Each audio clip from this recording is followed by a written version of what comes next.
പിതാവിൻ്റെയും പുത്രൻ്റെയും പരിശുദ്ധാരൂപിയുടെയും നാമത്തിൽ ആമേൻ. ഇന്ന് നമ്മൾ വിചിന്തനം ചെയ്യുന്ന വചനഭാഗം മത്തായി എഴുതിയ സുവിശേഷം 14 അധ്യായം 13 മുതലുള്ള വാക്യങ്ങൾ.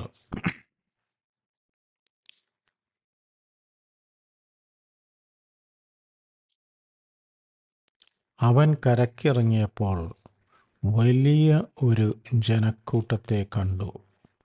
അവരുടെ മേൽ അവന് അനുകമ്പ തോന്നി. അവരുടെ ഇടയിലെ രോഗികളെ അവൻ സുഖപ്പെടുത്തി. സായാഹ്നമായപ്പോൾ ശിഷ്യന്മാർ അവനെ സമീപിച്ചു പറഞ്ഞു, ഇതൊരു വിജനസ്ഥലമാണ്, നേരവും വൈകിയിരിക്കുന്നു. ഗ്രാമങ്ങളിൽ പോയി തങ്ങൾക്ക് ഭക്ഷണം വാങ്ങാൻ ഈ ജനക്കൂട്ടത്തെ പറഞ്ഞയക്കുക. എന്നാൽ യേശു പറഞ്ഞു, അവർ പോകേണ്ടതില്ല, നിങ്ങൾ തന്നെ അവർക്ക് ഭക്ഷണം കൊടുക്കുവിൻ. അവൻ പറഞ്ഞു,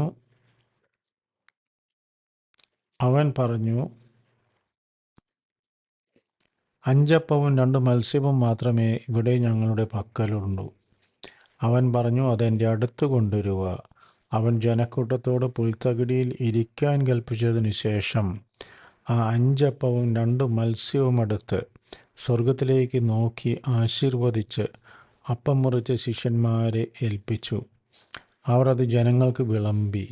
അവരെല്ലാവരും ഭക്ഷിച്ച് തൃപ്തരായി. ദൈവവചനമാണ് നമ്മൾ കേട്ടത്. യേശു കർത്താവെ നന്ദി, യേശു കർത്താവെ സ്തോത്രം. Hallelujah, hallelujah. Praise you, adore you, worship you Jesus Christ. Hallelujah. ഇതിനകത്ത് ഏറ്റവും എന്നെ സ്ട്രൈക്ക് ചെയ്ത ഇത് അവരുടെ മേൽ അവന് അനുകമ്പ തോന്നി എന്ന വാക്കുകളാണ് എന്നെ ഏറ്റവും സ്പർശിച്ചത്. ഇപ്പോൾ നമ്മൾ ബൈബിളിലുടനീളം നമ്മൾ നോക്കുമ്പോൾ മിക്കവാറും എല്ലാ അത്ഭുത പ്രവൃത്തികളും നടത്തുന്നതിന് മുൻപ് കർത്താവിന് അവരുടെ മേൽ അനുകമ്പ തോന്നും. അത് കുരുടനെ സുഖപ്പെടുത്തുമ്പോഴും രക്തസ്രാവക്കാരി അവൻ്റെ വസ്ത്രത്തിൽ സ്പർശിക്കുമ്പോഴുമൊക്കെ അവന് അനുകമ്പ തോന്നുകയാണ്. അതിൽ വിധവയുടെ മകനെ ഉയർപ്പിക്കുമ്പോഴും ലാസറിനെ ഉയർപ്പിക്കുമ്പോഴും എല്ലാം ഈ അനുകമ്പയുടെ ഒരു രീതി ദുഃഖിതരെയും പീഡിതരെയും അംഗവിഹീനരെയും ഒക്കെ കാണുമ്പോൾ കർത്താവിന് തിരസ്കരിക്കപ്പെട്ടവരെയും കുറവുകളുള്ളവരെയും എല്ലാം കാണുമ്പോൾ കർത്താവിന് അനുകമ്പയാണ്. അപ്പം എല്ലാ ക്രിസ്തു അനുയായികളും ക്രിസ്തുവിനെ അനുഗമിക്കുന്നവർ അനുകമ്പ ഇല്ലെങ്കിൽ ഇതെല്ലാം വെറുതെ ഒരു പ്രഹസനം മാത്രം ആയിപ്പോകും. ഇപ്പോൾ നമ്മൾ ജോലി സ്ഥലത്തൊക്കെ നമ്മളെ പഠിപ്പിക്കും ഇങ്ങനെ ആക്റ്റീവ് ലിസണിങ്.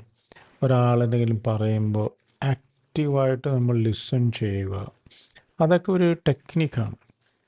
അയാളുടെ മുഖത്തേക്ക് നോക്കണം, അയാൾ പറയുന്നത് എന്താണെന്ന് കേൾക്കണം, ഇടയ്ക്കിടയ്ക്ക് ഒരു എൻകറേജിങ് ആയിട്ട് കൂടുതൽ കാര്യങ്ങൾ അറിയാൻ വേണ്ടി ചില ക്വസ്റ്റ്യൻസൊക്കെ ചോദിക്കണം. ഇതെല്ലാം ഫലവത്താകണമെങ്കിൽ നമ്മുടെ ഉള്ളിൽ അനുകമ്പ എന്ന ഒരു വികാരം നമ്മുടെ ഉള്ളിൽ രൂപപ്പെടണം. ആ അനുകമ്പ രൂപപ്പെടണമെങ്കിൽ എളിമയും വിനയവും നമ്മൾ വേണം.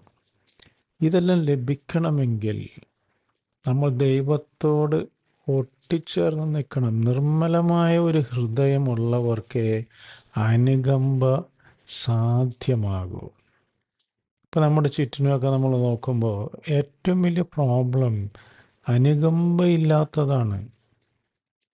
ആരും ആരെയും ശ്രവിക്കുന്നില്ല, കേൾക്കുന്ന പോലെയൊക്കെ കാണിക്കുന്നു, പക്ഷേ ശ്രവിക്കുന്നില്ല, അനുകമ്പയോടെ ശ്രവിക്കുന്നില്ല. ഇപ്പോൾ യുവാക്കളുടെ പ്രോബ്ലം, ജോലിയില്ല, ആരും ശ്രവിക്കുന്നില്ല. അതുപോലെ കുത്തിയിരുന്ന് പഠിച്ചവരുടെ പരീക്ഷ കടലാസൊക്കെ ലീക്കാകുന്നു. അതൊരു വലിയ പ്രോബ്ലമാണ്. പക്ഷെ ആരും അവരെ ശ്രവിക്കുന്നില്ല.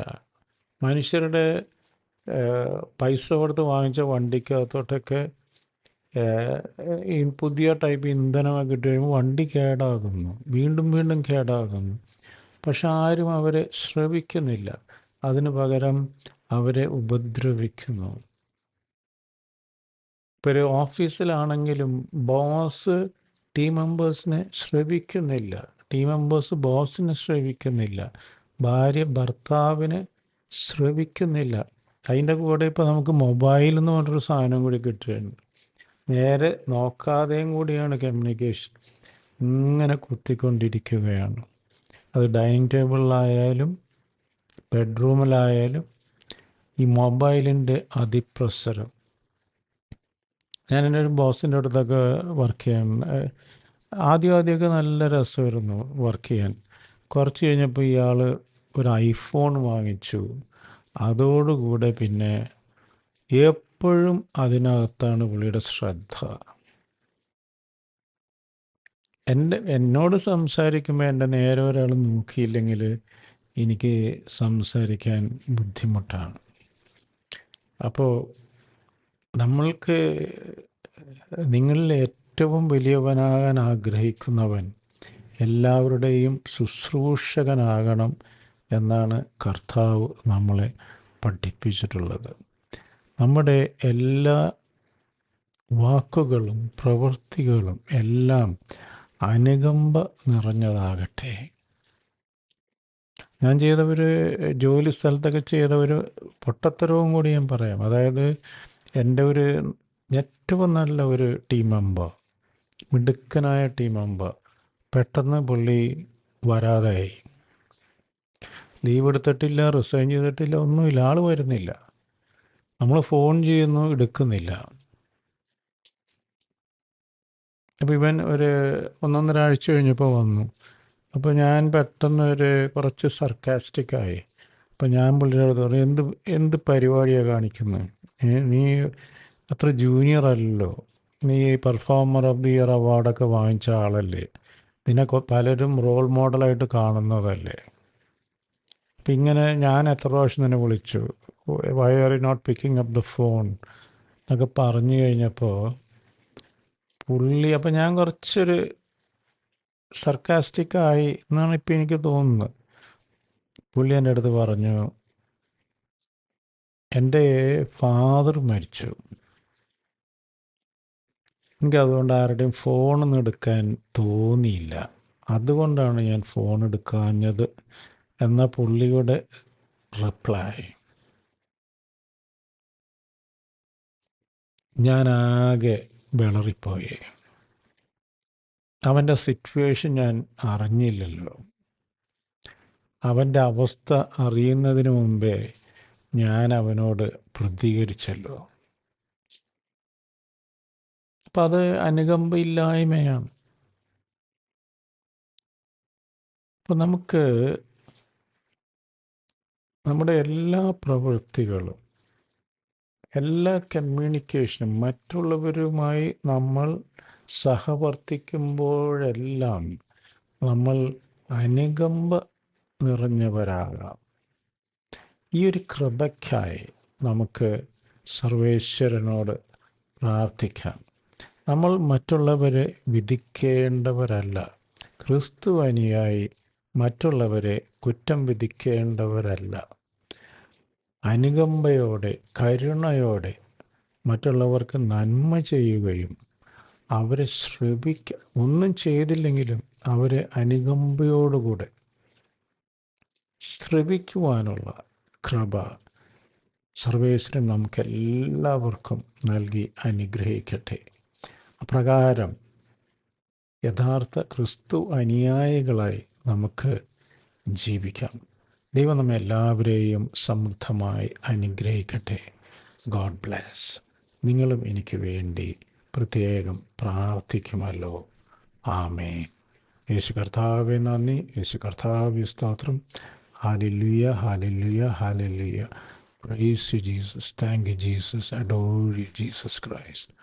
Worship you, Jesus Christ. Hallelujah.